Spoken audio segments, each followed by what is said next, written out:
Paname. Ici c'est Paname. Ici c'est Paname. Ici c'est Paname. J'ai la tronche du parigot, le cœur qui palpite. On chante, on crie, Paris est magique. Le rouge, le bleu, fier de nos couleurs. Le parc en feu, ressens-tu la ferveur? Yo, salutations mes humains, c'est OP, j'espère que vous allez bien et bienvenue sur ma chaîne YouTube. On se retrouve bien évidemment pour une nouvelle vidéo actualité Paris Saint-Germain et on va bien évidemment réagir à cette interview hier exclusive sur les antennes de RMC chez Roten sans flamme, Jérôme Roten, notre ancien milieu de terrain qui recevait en exclusivité justement notre cher président Nasser El Khelaifi et on va revenir sur Mbappé, les gars, ça sert à rien d'en reparler, on va attendre comme tout le monde, parce que là, c'est bon, on entend à toutes les sauces, frérot, il part, il reste, je sais pas quoi, on va faire comme tout le monde, on va se poser, on va attendre. Non, moi, je veux réagir par rapport à ce qui s'est dit sur le Parc des Princes, parce que oui, c'est très important, les gars, très important de comprendre aussi le fonctionnement de cette mairie de Paris qui est déjà hypocrite et qui est quand même tout de même très bizarre. Bref, avant toute chose, on s'abonne à la chaîne si ce n'est toujours pas fait. La petite clochette à côté, on clique dessus pour les notifications, le référencement, bien évidemment. On met son plus beau pouce bleu et on lâche son petit commentaire. Mes humains, hier, on a senti un Nasser El Khelaifi touché de cette situation.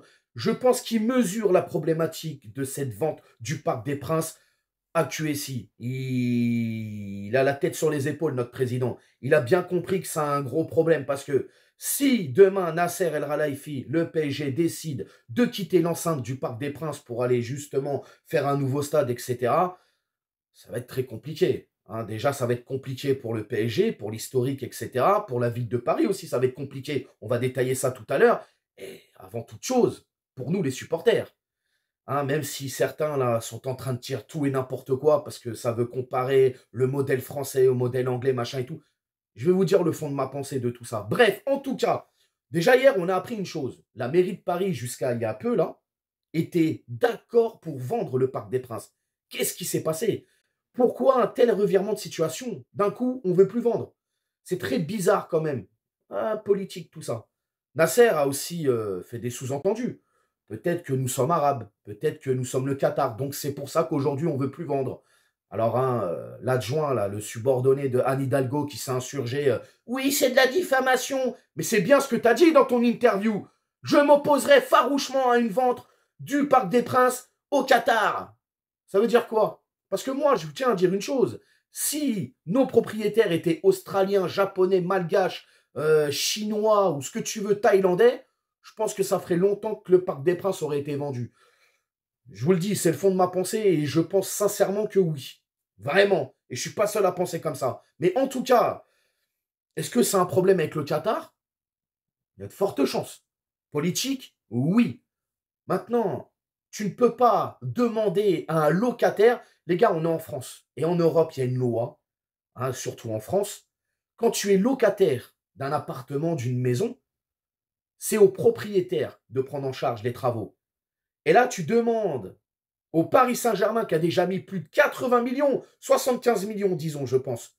C'était entre 70 et 75, si je ne dis pas de bêtises, de rénovation. Et tu demandes encore une fois qu'ils prennent en charge des travaux et vous les laissez peinards. Donc, eux, ils payent des travaux, mais l'enceinte ne leur appartient pas. C'est pas comme ça que ça fonctionne. Il y a un moment donné, le dindon de la farce, ça suffit. Le pigeon, ça suffit. Ça suffit vraiment. On le sent quand même, Nasser, hier. Il était touché quand il parlait de ce sujet-là. Ça l'a vraiment touché. Oui, il y a aussi du racisme. Je viens d'en parler, mais oui, je pense qu'il y a du racisme quelque part. Vraiment, vraiment, vraiment. Maintenant, moi, ce clash avec la mairie de Paris, pourquoi Anne Hidalgo, d'un coup, fait machine arrière? Elle était d'accord pour vendre le Parc des Princes, un sujet qu'on avait déjà traité sur la chaîne, les gars, l'année dernière. On en avait parlé longuement, mais on n'avait pas encore bien des éléments du dossier et tout. Là, c'était quand même beaucoup plus complet hier dans cette interview donnée par Nasser à RMC. Mais Anne Hidalgo, pourquoi d'un coup elle ferme la porte? Pourquoi des gens derrière elle viennent ramener leurs fraises, ne veulent pas vendre et tout? Oui, patrimoine parisien, patrimoine français, etc. machin. Maintenant, moi, je vais juste poser une question à la mairie de Paris et à Madame Anne Hidalgo. Même si elle ne voit pas cette vidéo, je m'en fous, je vais quand même lui parler comme si elle était devant moi. Je pars du principe que demain, il n'y a pas de choix. Le PSG, malheureusement pour nous supporters et pour l'histoire de ce club, décide de partir du Parc des Princes. Donc, le Parc des Princes n'a plus de résidents. C'est qui va reprendre derrière? Qui va payer les frais d'entretien, l'électricité, l'eau, etc. L'entretien du stade, la pelouse, tout ce que tu veux. Qui va payer ça? Le contribuable? Parisien? Français? Qui? Le Stade français va venir résident du Parc des Princes? Le PFC peut-être? Red Star? Aucun club de la région parisienne ou de Paris actuellement ne peut subvenir aux besoins de ce stade en termes de frais, en termes d'entretien, etc. C'est quoi? Vous allez faire quoi? Un spectacle par mois? Un concert par mois? 2 concerts?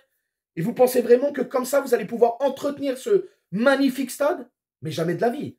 Donc ça va peut-être fonctionner 1 an, 2 ans, 3 ans. Et après, voilà. Le problème, c'est quoi? C'est que ce stade sera à l'abandon. Et qu'est-ce que vous allez faire, la mairie de Paris, quand le stade sera à l'abandon? Ben, vous allez faire comme tout le monde. Vous allez casser, vous allez construire des immeubles. Parce qu'il faudra renflouer les caisses. Eh oui, ce sera un gouffre financier tellement ample qu'il faudra trouver subterfuge. Il faudra trouver quelque chose pour se sortir de cette situation. Donc la meilleure solution, quelque part, c'est la vente. C'est la meilleure solution. Et je ne comprends pas qu'on ne veut pas vendre le Parc des Princes au PSG. Parce que je le redis, les gars, si le PSG se barre du Parc des Princes, dans quelques années, le Parc des Princes sera à l'abandon. Je ne sais pas ce qui va devenir ce magnifique stade. Ça fait quand même très, très peur. Très, très peur. Ensuite, ceux qui veulent qu'on quitte le stade du Parc des Princes, eux aussi, il me faut rigoler. Alors, hein, souvent, ils prennent en comparaison le modèle anglo-saxon, le modèle anglais. Mais les gars, la fiscalité anglaise, le football anglais, la gérance, tout ça, ça n'a strictement rien à voir avec la France. Nous, les Français, en termes de football, on est très en retard par rapport à ces pays-là, comme l'Angleterre, l'Espagne, l'Italie, l'Allemagne, ne serait-ce que l'Allemagne. On est très en retard là-dedans. Vous voulez comparer un club comme Arsenal, comme d'autres clubs anglais, qui, eux, ont fait ce choix de faire un autre stade et de partir, avec la France et le PSG, mais économiquement, tout ça, ça n'a strictement rien à voir. Ce sont des comparaisons qui sont bidons. Bidons, mais à un point, tu n'imagines même pas. Tu ne peux pas comparer le modèle français au modèle anglais en termes de stade, de nouveaux stades, etc. Eux, ils peuvent se le permettre parce que déjà, les droits télé sont exponentiels. Ils ont plein d'oseille à foison. C'est le championnat numéro 1. Les droits TV, comme je te l'ai dit, c'est incroyable. Bref, ça n'a strictement rien à voir. Nous, en France, c'est autre chose. La fiscalité, tout ça et tout, c'est très compliqué. Donc, ça n'a strictement rien à voir. Et en plus de ça, tu quittes le Parc des Princes. Il y a aussi le côté supporterisme. Les supporters. Parce que oui, tous ceux qui disent là, oui, il faut qu'on parte maintenant, il faut qu'on grandisse, tout ça. Moi, je l'entends bien, Nasser, quand il dit, on a besoin de se développer, le Paris Saint-Germain a besoin d'avoir un grand stade, patati patata. Si ce n'est pas au Parc des Princes, ce sera ailleurs. Je le comprends et je l'entends bien. Mais non, le PSG, c'est le Parc des Princes, le Parc des Princes, c'est le PSG. Mais tous ceux qui disent, oui, il faut partir, machin et tout. Mais la plupart de ces gens-là, la majorité de ces gens-là, ils n'ont aucune attache avec ce club.